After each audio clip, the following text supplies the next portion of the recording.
If we want to add a time dimension into Revit project, we have to use phasing option. I will explain how to use them now. By timeline, I don't mean day, week, month, etc. It is a broader and general idea of time, like existing and demolished or new construction. We can assign phase to objects and views.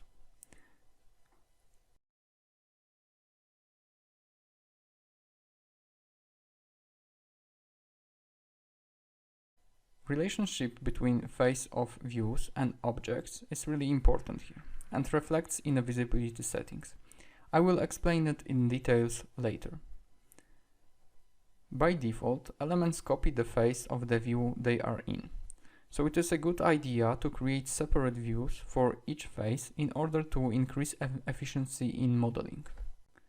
So I've created two floor plan views and applied different phase to them, which is reflected in its name.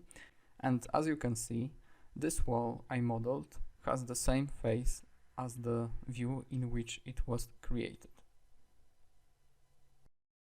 We can create our own phases by going to the Manage tab. Method of division is up to our decision. For example, we can divide it into existing shell and core and interiors, or we can choose to go with more obvious division and stick with the one created by default: new, construction and existing. It is important to mention that this table is also some kind of timeline.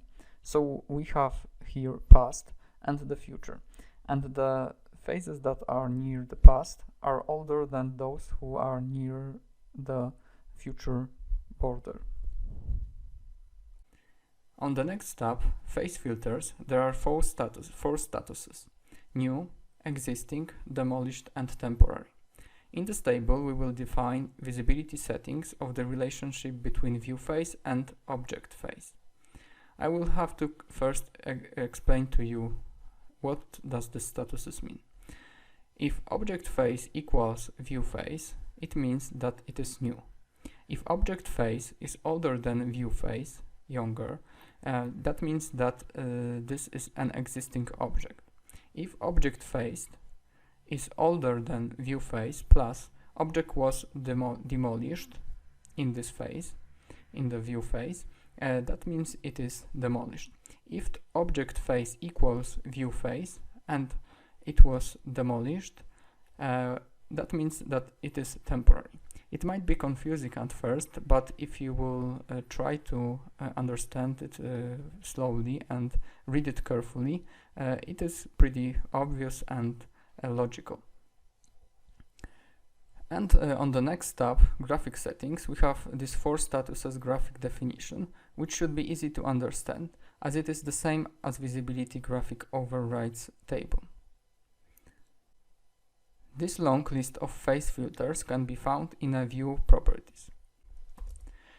In a definition of each status representation, we can choose between not visible by category without any changes, overridden, and then visibility settings are applied from the tab next to it.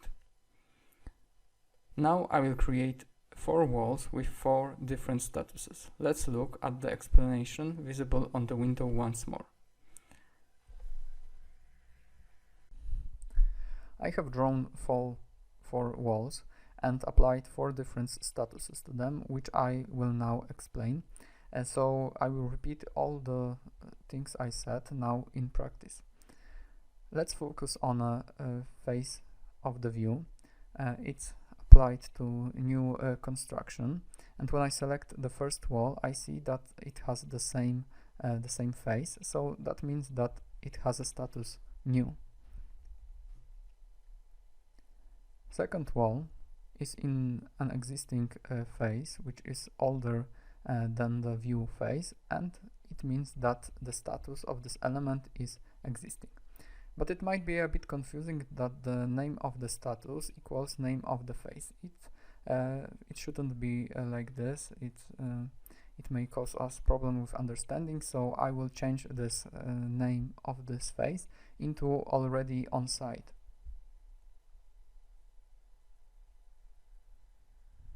Right. and now it wouldn't be confused with this status option. So it is already on site, and the status of the view is new construction, which is younger, and that means that this element has status existing. The third wall was demolished and was already on site. That means that it has status demolished. Okay, the last one is temporary, because the phase it was created was the same as the view.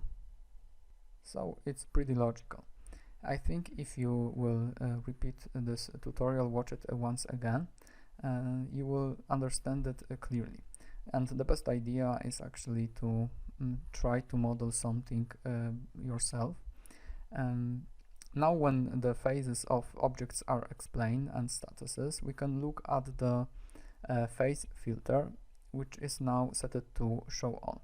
What it means exactly, we can look in the table. That means that all elements are overridden except the new construction. I will now overwrite demolished projection line to show you how it affects our drawing. Right? So this is it. It's a bit hard tutorial. I'm sure that it may cause some misunderstandings, but if you watch it again, I'm sure that all will be pretty obvious for you. Thanks for watching. Hope you enjoyed it.